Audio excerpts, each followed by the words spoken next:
തുടരന്വേഷണം ഇപ്പോൾ ഞാൻ ആദ്യം വെളിപ്പെടുത്തിയിട്ട് ഇപ്പോൾ ഏകദേശം 29ാമത്തെ ദിവസമാണിത്. ഇന്നാണ് ഇപ്പോൾ ഇതിന് അനുമതി കിട്ടിയതായിട്ട് അറിഞ്ഞത്. എന്നെ പോലീസ് ക്ലബ്ബിൽ നിന്ന് നാളെ 11 മണിക്ക് ഹാജരാവാനായിട്ട് പറഞ്ഞിട്ടുണ്ട് പോലീസ്. അപ്പോൾ കൂടുതൽ കാര്യങ്ങൾ ആദ്യം തന്നെ ഞാൻ പോലീസിനോട് പറഞ്ഞതിന് ശേഷം കൂടുതൽ കാര്യങ്ങൾ ഞാൻ പൊതുസമൂഹത്തിന് മുന്നിൽ നിങ്ങളെ മുഖാന്തരം ഞാൻ അത് അറിയിക്കാം. അല്ല, ഇപ്പം നിലവിൽ നിരവധി കാര്യങ്ങൾ വെളിപ്പെടുത്തിയിട്ടുണ്ട്. പ്രധാനമായും 9 കോടി രൂപ BJP ജില്ലാ കമ്മിറ്റി ഓഫീസിൽ എത്തിച്ചു എന്നാണ് വെളിപ്പെടുത്തൽ. അതെ, ഇത് സംബന്ധിച്ച് വാക്കുകൾ മാത്രമാണോ അതോ രേഖകളുണ്ടോ? ഇത് ഞാൻ പോലീസിന് കൊടുക്കേണ്ടതായ കാര്യങ്ങളെല്ലാം എൻ്റെ കയ്യിലുണ്ട്. പിന്നെ ഇതൊരു കള്ളപ്പണമാണ്, നിങ്ങൾക്ക് എല്ലാവർക്കും അറിയാലോ. കള്ളപ്പണത്തിന് നമ്മൾ ഈ കാര്യങ്ങളെല്ലാം നമ്മൾ അത് ശേഖരിച്ച് കഴിഞ്ഞാൽ അത് ഒരു വേറെ രീതിയിലുള്ളൊരു കേസാവും. അപ്പോൾ കള്ളപ്പണത്തിന് നമ്മളത് സൂക്ഷിക്കണതും അത് ഏത് രീതിയിൽ പ്രചരിപ്പിച്ചാലും അത് ചെയ്യണ ആളുകൾക്ക് കുറ്റകരമാണത്. അപ്പം ഞാൻ അത് അങ്ങനെ ഫുള്ള് രീതിയിൽ അതെനിക്ക് നിങ്ങളോട് പറയണ രീതിയിൽ ഞാനത് എനിക്ക് എടുത്തു വെച്ചു എന്ന് പറയാനായിട്ട് സാധിക്കില്ല. ഞാൻ ചോദിക്കുന്നത് പ്രധാനമായി അന്ന് ഈ കേസ് നടക്കുന്ന സമയത്ത് BJP സംസ്ഥാന പ്രസിഡന്റിന് ഉൾപ്പെടെ നിരവധി നേതാക്കളെ ചോദ്യം ചെയ്തതാണ്. അതിനുശേഷമാണ് പിന്നീട് കുറ്റപത്രം സമർപ്പിക്കുന്നത്. അവരാരും പ്രതികളായിരുന്നില്ല. ഇതിൽ ഇനി എന്തെങ്കിലും തെളിവുകൾ ഹാജരാക്കാതെ ഈ കേസ് മുന്നോട്ട് പോകാൻ സാധ്യതയുണ്ടോ? അത് എനിക്കറിയാവുന്ന കാര്യങ്ങളും എനിക്കുള്ള തെളിവുകളും ഞാൻ നാളെ പോലീസ് ക്ലബ്ബിൽ പോലീസിന് ഞാൻ കൈമാറും. അപ്പോൾ പോലീസാണ് അത് തീരുമാനിക്കേണ്ടത്. ഞാൻ പറയുന്ന കാര്യങ്ങളനുസരിച്ചിട്ട് ഇപ്പോൾ ഞാൻ പുതിയ വെളിപ്പെടുത്തലിൻ്റെ അടിസ്ഥാനത്തിലാണല്ലോ തുടരന്വേഷണം. അപ്പോൾ ആ തുടരന്വേഷണത്തിന് ഏതെല്ലാം രീതിയിൽ ഞാൻ പറയുന്ന കാര്യങ്ങൾ അവർക്ക് ഉപകാരപ്രദമാകുമെന്ന് വെച്ചിട്ടുണ്ടെങ്കിൽ അതനുസരിച്ചിട്ട് പോലീസ് ആ കാര്യങ്ങൾ നോക്കുന്നതാണ് എൻ്റെ വിശ്വാസം. അല്ല, പ്രതികളാക്കേണ്ടതും എല്ലാം പോലീസിൻ്റെ ചുമതലയാണല്ലോ.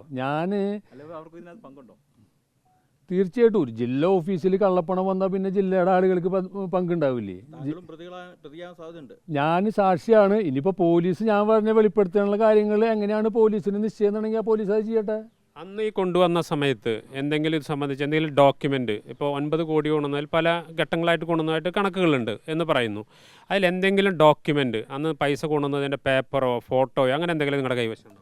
അല്ല, ഞാൻ പറഞ്ഞില്ലേ, ഇത് കള്ളപ്പണത്തിൻ്റെ നമ്മൾ ഫോട്ടോ ഒന്നും എടുത്ത് സൂക്ഷിക്കാൻ പാടില്ല. അത് രാജ്യദ്രോഹ കുറ്റമാണ് കള്ളപ്പണം എന്ന് പറയണത്. കള്ളപ്പണം കൊണ്ടുവന്ന് അതിൻ്റെ ഫോട്ടോ എടുക്കുക, വീഡിയോ എടുക്കുക, പ്രചരിപ്പിക്കുക എന്ന് പറഞ്ഞാൽ ഞാൻ രാജ്യദ്രോഹ കുറ്റം ചെയ്യണതിന് തുല്യമല്ലേ? അതൊന്നും ഞാൻ ചെയ്യാൻ പാടില്ലല്ലോ. നമ്മളങ്ങനെ കുറച്ച് ബോധക്കുറവ് ചെയ്യാൻ പാടില്ല. ഞാൻ പറഞ്ഞത് അവിടെ കള്ളപ്പണം വന്ന് ഓഫീസിൽ സൂക്ഷിച്ചു. ഇതിൽ ഏറ്റവും ഗൗരവമായിട്ടുള്ള കാര്യം എന്താ? നമ്മൾക്ക് ഈ കള്ളപ്പണം സൂക്ഷിക്കാനായിട്ട് ഒരു അധികാരമില്ല, ആർക്കും അധികാരമില്ല. അപ്പോൾ എന്തുകൊണ്ടാണ് കള്ളപ്പണം അവിടെ സൂക്ഷിച്ചത്? ആ പണം എന്ത് ചെയ്തു? എനിക്കറിയാവുന്ന കാര്യങ്ങളാണ് ഞാനത് നാളെ പോലീസിനോട് മൊഴിയായിട്ട് കൊടുക്കാൻ പോകുന്നത്. അപ്പോൾ പോലീസ് നിശ്ചയിക്കും അത് ഏത് രീതിയിലാണ് അന്വേഷിക്കേണ്ടതെന്നുള്ളത്. എന്നിട്ടാണ് സാക്ഷിയും പ്രതികളൊക്കെ ഉള്ള കാര്യങ്ങൾ അവർ തീരുമാനിക്കുക. അതെല്ലാം പോലീസിൻ്റെ ചെയ്യേണ്ട കാര്യങ്ങളല്ലേ. അന്ന് പറഞ്ഞ നിലപാടിൽ ഉറച്ചു വെക്കുന്നു. തീർച്ചയായിട്ടും എനിക്ക് നിലപാട് മാറ്റാനായിട്ട് ഞാൻ അതിന് പ്രത്യേകിച്ച് ലാഭേച്ഛ കൂടാതെ കാര്യങ്ങൾ പറഞ്ഞ ആളല്ലേ. പിന്നെ ഞാൻ എന്തിനു പറഞ്ഞതിൽ മാറ്റി പറയേണ്ട കാര്യമില്ലല്ലോ. ഇത് എന്നെ കൊണ്ട് പറയിപ്പിച്ചതല്ലേ.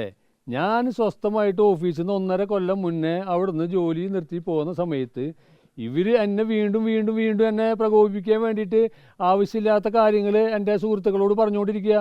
അപ്പോഴാണ് ഇതെനിക്ക് പുറത്ത് പറയണം. ഇവർ ഇത്രയും കള്ളത്തരം കാണിച്ചിട്ട് ഞാൻ എന്തിന് പിന്നെ അന്ന് ഞാൻ അവിടെ ഓഫീസിലിരിക്കുമ്പോൾ അവർ പറഞ്ഞ രീതിയിൽ ഞാൻ സാക്ഷിമൊഴി കൊടുത്തു. ഇനിയിപ്പോൾ ഞാൻ അതിന് കാത്തിരിക്കേണ്ട കാര്യമില്ലല്ലോ. അതുകൊണ്ടാണ് ഞാനത് പുറത്ത് പറയുന്നത്. ഇല്ല, ഒത്തുതീർപ്പിന് സമീപിക്കേണ്ട ഒരു രീതിയിലുള്ള ആളുകൾ വന്നപ്പോൾ അതിനെല്ലാം നിഷേധിച്ചു വിട്ടു. കാരണം നമുക്ക് എന്നെ അല്ലെങ്കിൽ തന്നെ ഈ സംഭവം വെളിപ്പെടുത്തി. ഇപ്പോൾ പറഞ്ഞത് എന്നെ വിലയ്ക്ക് വാങ്ങിയെന്നാണ് പറഞ്ഞത്. എന്നെ പണം കൊണ്ടോ അല്ലെങ്കിൽ പവർ കൊണ്ടോ സതീഷിനെ വിലയ്ക്ക് മേടിക്കാൻ ഒരാൾക്കും പറ്റില്ല. പണം കൊണ്ടും പവർ കൊണ്ടും മേടിക്കാൻ പറ്റില്ല എന്നെ.